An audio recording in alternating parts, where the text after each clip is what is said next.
Canales Comunitarios Regionales del Ecuador Asociados, SECREA, presenta Realidad Nacional.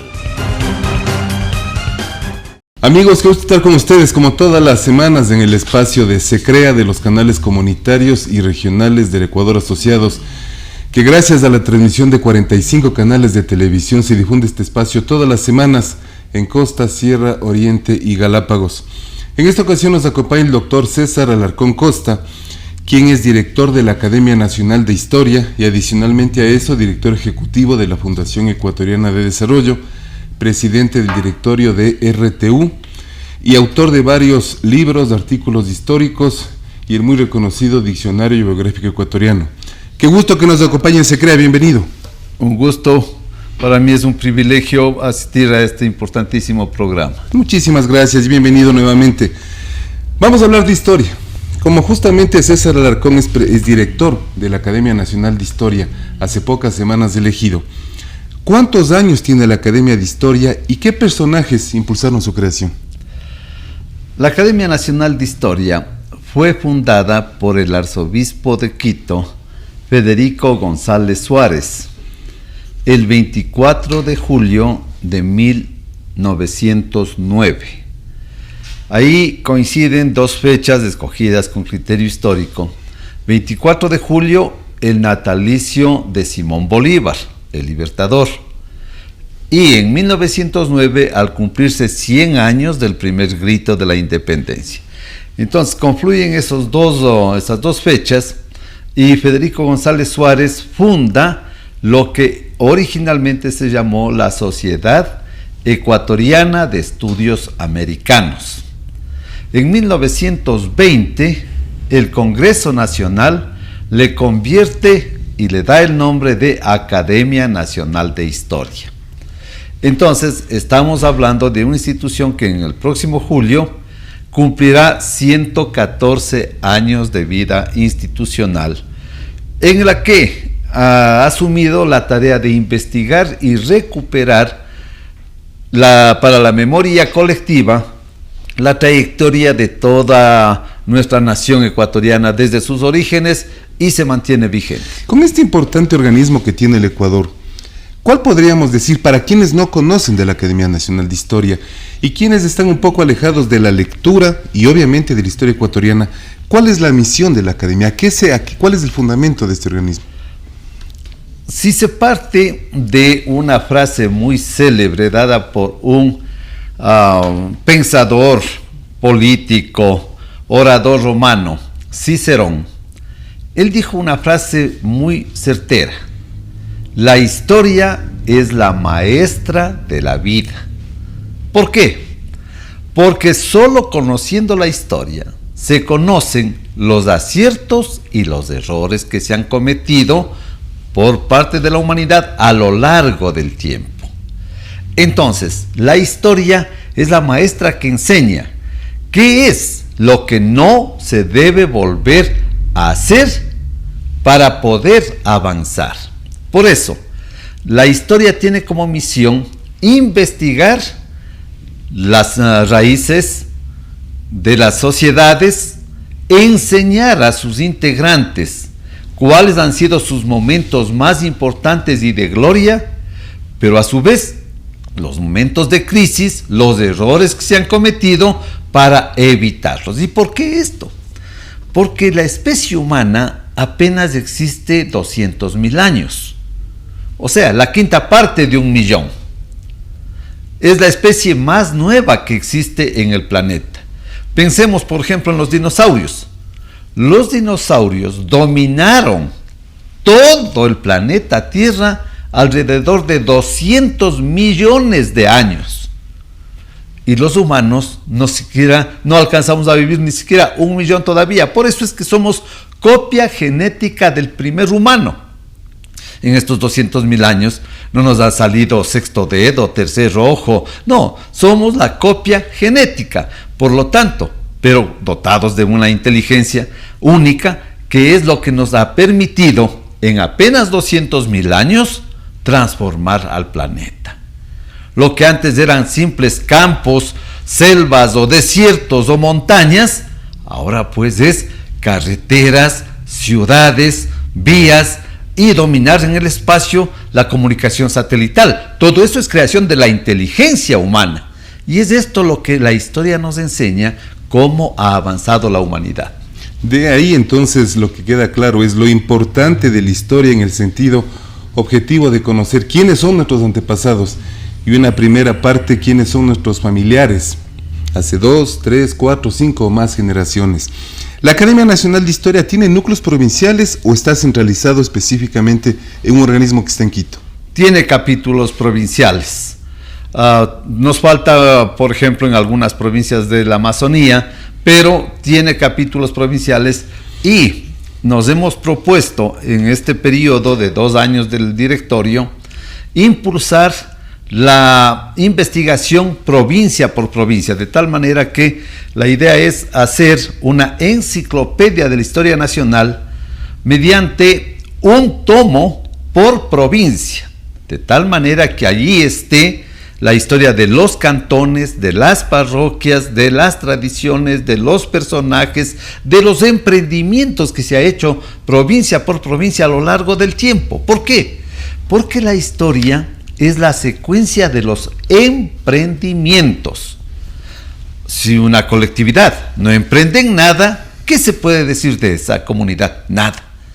La historia lo que está destacando es la secuencia de emprendimientos en la producción, en el comercio, en los servicios, en la cultura, en el arte, es decir, en todos los ámbitos, pero los emprendimientos. Tenemos que dejar atrás la época en que todo se analizaba como la queja, el lamento, hemos nacido para perdedores, nos ha derrotado todo el mundo, porque eso es negativo.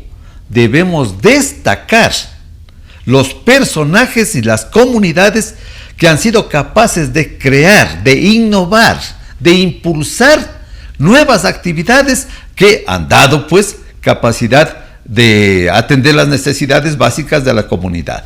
Con estos interesantes conceptos que usted emite, la Academia Nacional de Historia desarrolla de manera periódica charlas abiertas para el público, con el objetivo claro de que la gente se vaya vinculando y vaya realmente conociendo cuáles son nuestros orígenes. Sí, efectivamente hay una secuencia pues de actividades académicas y además incorporaciones de nuevos miembros ya como nivel de correspondientes o miembros de número, y es esto lo que nos permite compartir las reflexiones que precisamente se hacen en torno a la historia. Cierto gobierno, sin hablar nada de política, cierto gobierno de alguna manera, que considero yo inapropiado, eliminó historia, geografía y cívica del pensum de los colegios. ¿Qué es?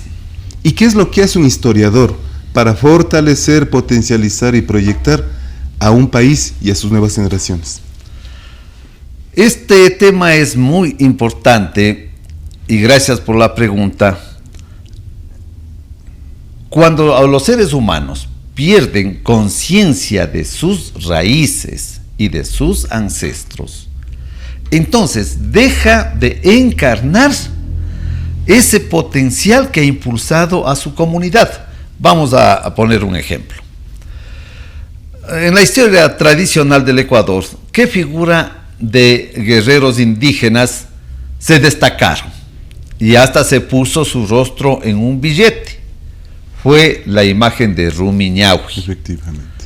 Si preguntamos, ¿cuántas batallas ganó Rumiñahui? Ninguna. Todo perdió, hasta que fue ejecutado por los españoles.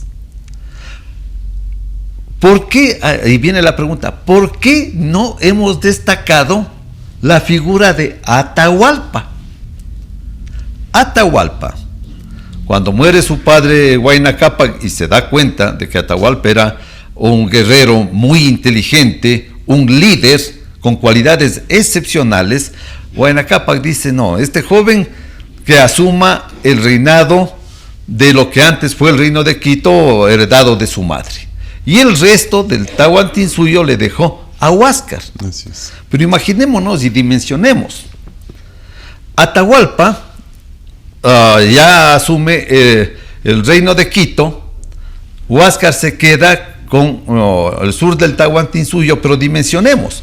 Huáscar nuevamente quiere invadir y ocupar el reino de Quito y avanza en las 3 provincias del sur del Ecuador. Se tomó lo que ahora es Loja, Azuay y Cañar. Atahualpa se queda apenas con 7 provincias de la serranía. Chimborazo, Bolívar, Cotopaxi, Pichincha, Imbabura, Carchi. 7 provincias de la sierra. Huáscar tenía Cañar, Azuay, Loja, todo el Perú, todo Bolivia, el norte de Argentina y la mitad de Chile. Y quería tomarse de nuevo el reino de Quito. Atahualpa, verdadero ecuatoriano, nacido en Caranqui, al lado de Ibarra, asume el desafío de enfrentar al invasor. Y efectivamente se dan las batallas. La primera pierde el ejército de Atahualpa en Mocha, se retira hacia el norte, y la segunda se da en Mollambito, al norte de Ambato. Pero ahí ya con sus 2 generales, Quisquis y Calicuchima, le embiste y le ataca tanto desde el frente como desde la espalda, y los incas son derrotados. Se retiran los incas hacia el sur y nuevamente hay combate en Molleturo, en actual Cuenca, que es Tomebamba, y en Cusibamba, que es Loja. Se retiran y en el territorio peruano el ejército de Atahualpa vuelve a vencerle en Cochahuayla, Pombo, Yanamarca, Angoyacu, Tabará y Quipampay. ¿Por qué? Porque Atahualpa era un guerrero, pero sobre todo libertador. Los incas eran odiados por los pueblos ancestrales porque eran racistas y explotadores. ¿Quién les liberó? Atahualpa, el triunfador. Cuando llegan los españoles ya no había Tahuantinsuyo, ahí se equivocan muchísimos libros de historia. El imperio del Tahuantinsuyo fue derrotado. ¿Qué es lo que hubo? Reino de Quito expandido desde Colombia, desde el sur de Colombia hasta Argentina y Chile. ¿Y quién gobernaba? Era Atahualpa, el vencedor. Aquí viene la pregunta: ¿por qué no hemos levantado la imagen de Atahualpa?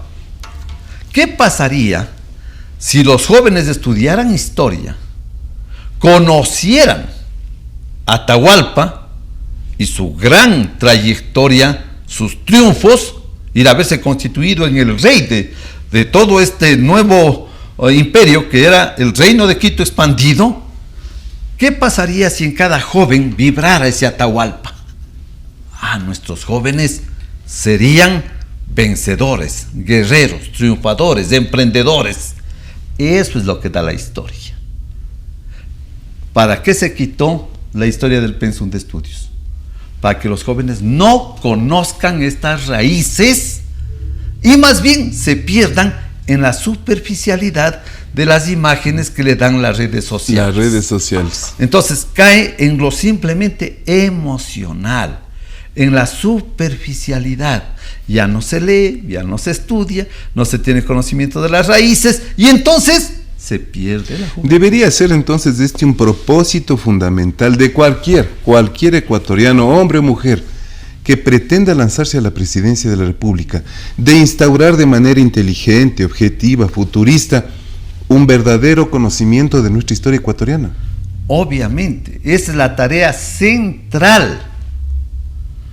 ¿Para qué se quitó la historia? Recordemos la frase de Juan Montalvo al final de la Quinta Catilinaria, cuando dice: desgraciado el pueblo donde la juventud sea humilde con el tirano y los estudiantes no hagan temblar al mundo. ¿Cuándo la juventud se levanta? Cuando conoce y encarna a sus ancestros guerreros, luchadores, dignos, que nunca doblegaron sus rodillas ni bajaron su frente ante nadie. Eso es lo que da la historia, la fuerza. Pero si se quiere dominar y aplastar a un pueblo, entonces hay que quitarle la historia, que no sepa de sus ancestros. Ese es el propósito. Por lo tanto, toda razón. Si queremos proyectar, levantar al Ecuador, hay que volver a dar historia cívica, ética, moral, para que nuestra juventud sea formada en esa escuela. Con estos conceptos que son muy claros, y esto va para niños, jóvenes, adultos y de todo el Ecuador, ¿a quiénes podríamos valorar, reconocer como verdaderos forjadores de nuestra nacionalidad? ¿Y por qué? Por sus obras los conoceréis, dice un viejo refrán popular. ¿Quiénes han sido los grandes personajes de nuestra historia? Atahualpa, Espejo, Francisco Javier Eugenio de Santa Cruz y Espejo. Fue el primer médico, digamos, de renombre en el Ecuador.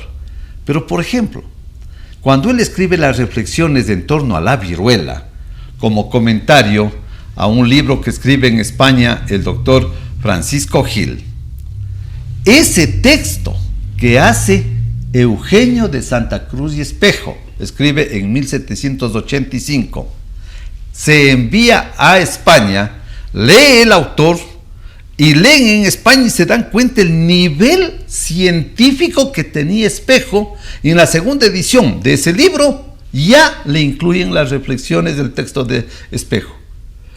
Primer ecuatoriano cuyo texto, por su valor científico, se publica en Europa. Y no solo en español, se traduce al italiano y al alemán. Un hombre extraordinario. Y él, con sus ideas, es que inspira al Marqués de Selva Alegre, a Juan de Dios Morales, a Quiroga, a todos los autores del 10 de agosto de 1809. Es el pensamiento de Espejo. Asimismo, llegó a ser cuñado suyo José Mejía Lequerica, un jovencito muy inteligente, pero que en Quito no fue reconocido. Se va a España y brillaba con tanto talento en España que le nombran diputado de las Cortes de Cádiz y se constituyó en el mejor orador y expositor de las Cortes de Cádiz. Otro ecuatoriano magnífico. Después tenemos, destaquemos algunas figuras, el presidente Vicente Rocafuerte, el doctor García Moreno, Eloy Alfaro, Velasco Ibarra. Es decir, nuestra historia tiene grandes personajes que han levantado la dignidad nacional, han forjado la unidad de nuestra patria, y todo eso está olvidado. Hace un rato usted mencionaba el emprendimiento. ¿A quiénes se podría catalogar en el Ecuador que sean parte de la historia de los verdaderos emprendedores que este Ecuador obviamente debe fortalecer? Hay figuras muy destacadas, pero tomemos en cuenta a un personaje.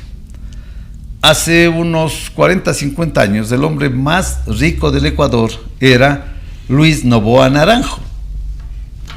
No solo del Ecuador, era también de los grandes empresarios a nivel mundial. Si estudiamos la biografía de él, nos preguntaremos cómo empezó. Uno podría decir fácilmente habrá heredado la riqueza de sus papás, y no es así. El papá ya le concibió, formó el hogar, pero se fue a Chile abandonando a su esposa y a sus hijos. La esposa luego también emprendió viaje a Chile a ver si reconciliaba el hogar, no hubo esa ocasión, y regresó la señora ambateña a Guayaquil a sobrevivir. Y para sobrevivir hacía empanadas que se vendían en la calle. El hijito de ella, llamado Luis Noboa Naranjo, empezó vendiendo la lotería en las calles y entraba a almacenes o empresas a vender la lotería. Y empezando a vender la lotería, llega la época de la Segunda Guerra Mundial, donde los guerreros norteamericanos necesitaban arroz, y él empieza a comprar arroz al por menor, hacía volúmenes y empieza a exportar arroz.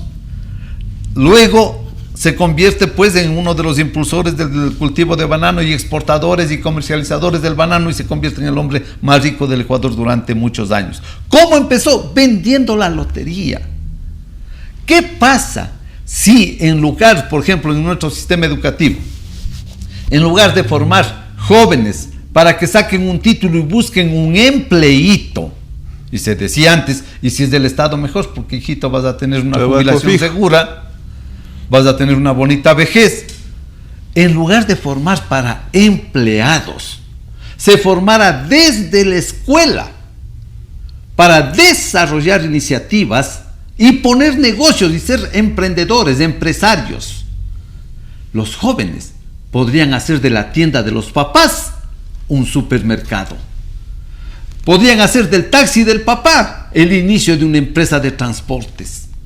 En todo puede transformarse a base de la iniciativa y el espíritu emprendedor. Pero nuestro sistema educativo más bien está orientado o a la crítica, o a la controversia, o a buscar un empleito.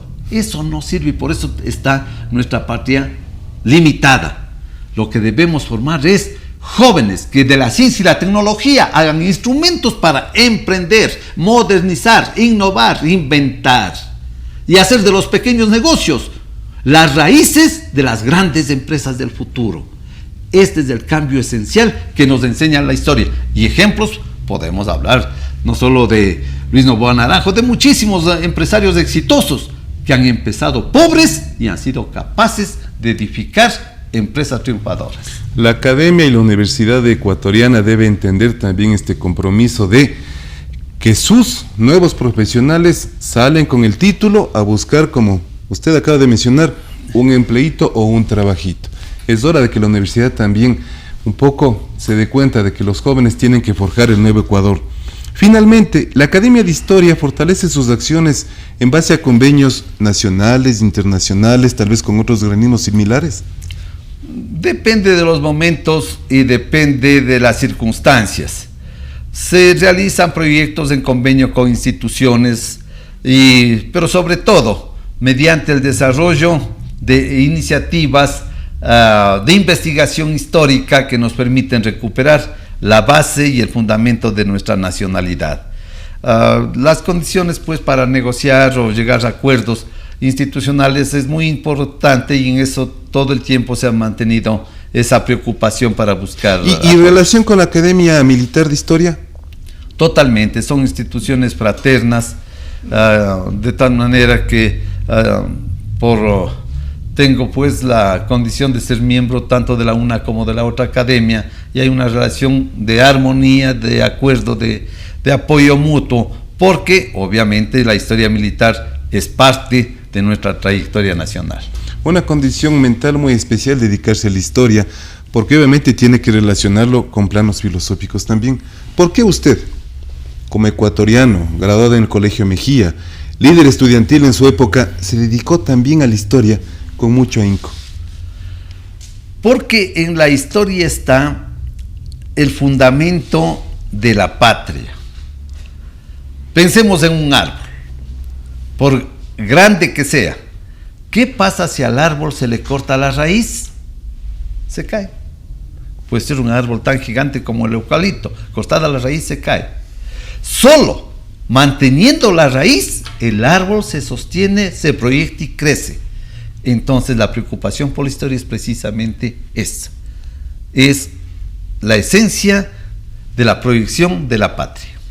Queremos agradecer al doctor César Alarcón Costa, con sus conceptos, sus ideas y su visión histórica que, por obvias razones, debe ser escuchada en beneficio de que las nuevas generaciones tengan y encarnen lo que la historia significa. Y más que los jóvenes, los profesores y quienes algún día serán profesores o maestros.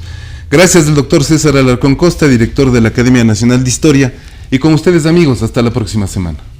Transmitida por Unción, Nordvisión, Color TV, OKTV, Canela TV, TV+, UCSG Televisión, Costranera, ABC TV, TV Norte, V Televisión, TV Agro, Manavisión, TV Manavita, Saracay TV, Teleandina, RTU, Asomavisión, Telesucesos, Unimax, Ecovisión, Lidervisión, TVS, Ecuavisión, Telegalápagos, Telemar, Televisión Católica, Los Encuentros. Canales Comunitarios Regionales del Ecuador Asociados, SECREA, presentó Realidad Nacional.